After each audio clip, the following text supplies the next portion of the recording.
I have racked my mind and heart for what I ought to say to you today. I have asked myself what I wish I had known at my own graduation, and what important lessons I have learned in the 21 years that have expired between that day and this. I have come up with 2 answers. On this wonderful day when we are gathered together to celebrate your academic success, I have decided to talk to you about the benefits of failure. And as you stand on the threshold of what is sometimes called real life, I want to extol the crucial importance of imagination. I cannot criticize my parents for hoping that I would never experience poverty. They had been poor themselves, and I have since been poor, and I quite agree with them that it is not an ennobling experience. Poverty entails fear and stress, and sometimes depression. It means 1,000 petty humiliations and hardships.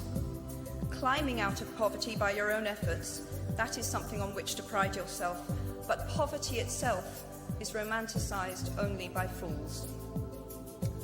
What I feared most for myself at your age was not poverty, but failure.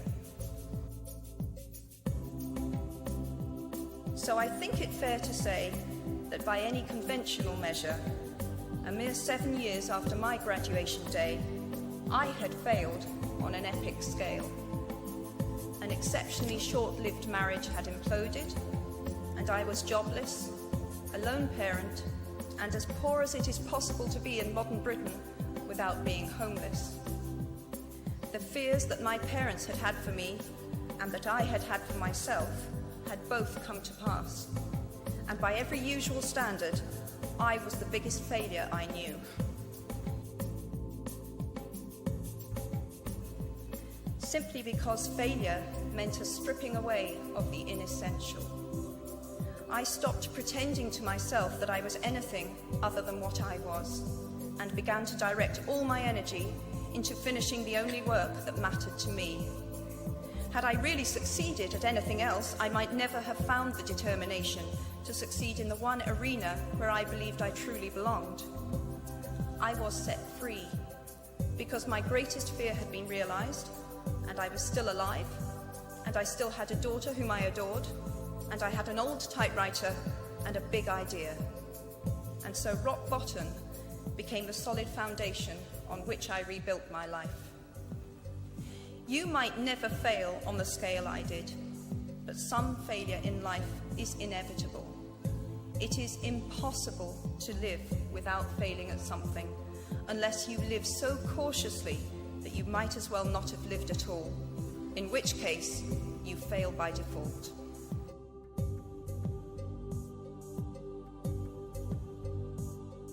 Failure taught me things about myself that I could have learned no other way. I discovered that I had a strong will, and more discipline than I had suspected. I also found out that I had friends whose value was truly above the price of rubies. The knowledge that you have emerged wiser and stronger from setbacks means that you are, ever after, secure in your ability to survive. You will never truly know yourself or the strength of your relationships until both have been tested by adversity. Such knowledge is a true gift, for all that it is painfully won, and it has been worth more than any qualification I ever earned.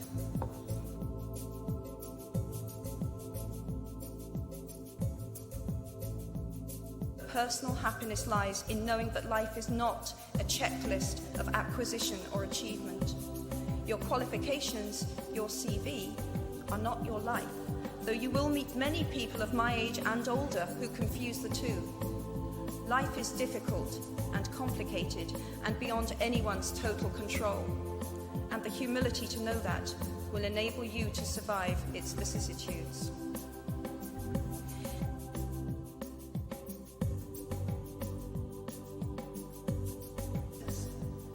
Imagination is not only the uniquely human capacity to envision that which is not, and therefore the fount of all invention and innovation. In its arguably most transformative and revelatory capacity, It is the power that enables us to empathize with humans whose experiences we have never shared.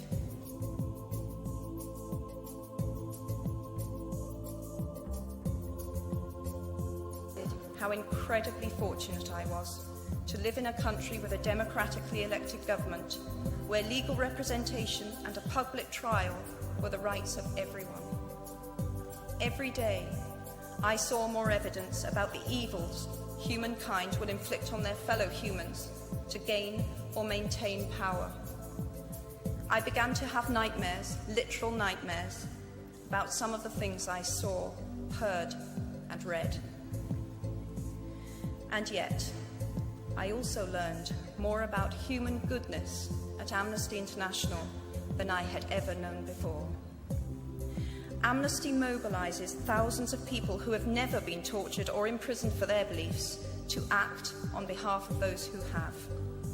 The power of human empathy leading to collective action saves lives and frees prisoners.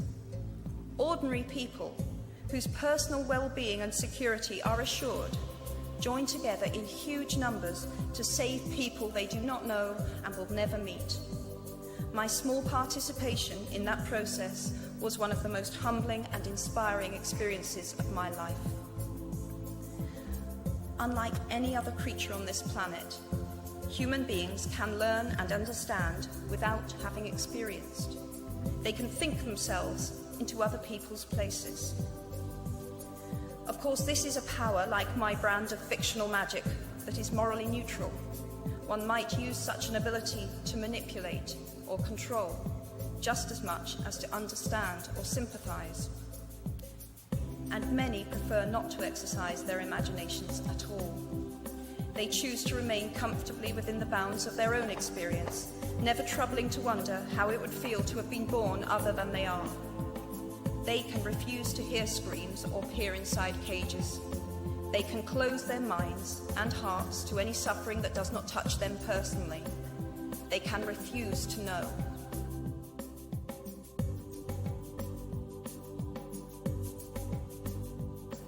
I think the willfully unimaginative see more monsters. They are often more afraid. What is more, those who choose not to empathize enable real monsters. For without ever committing an act of outright evil ourselves, we collude with it through our own apathy. One of the many things I learned at the end of that classics corridor down which I ventured at the age of 18 in search of something I could not then define was this, written by the Greek author Plutarch.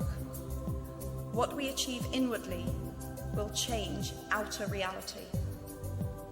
That is an astonishing statement, and yet proven 1,000 times every day of our lives. It expresses in part our inescapable connection with the outside world, the fact that we touch other people's lives simply by existing.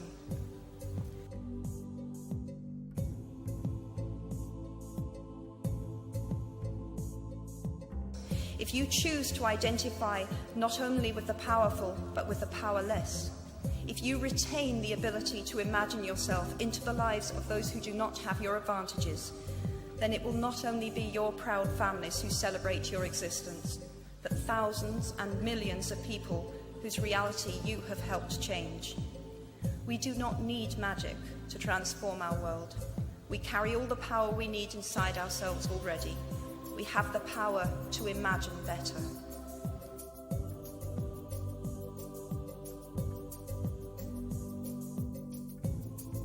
Which is something that I already had at 21.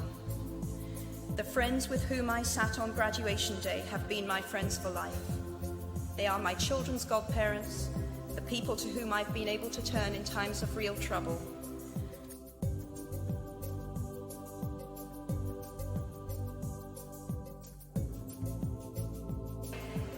I wish you nothing better than similar friendships. And tomorrow, I hope that even if you remember not a single word of mine, you remember those of Seneca, another of those old Romans I met when I fled down the classics corridor in retreat from career ladders in search of ancient wisdom. As is a tale, so is life. Not how long it is, but how good it is is what matters.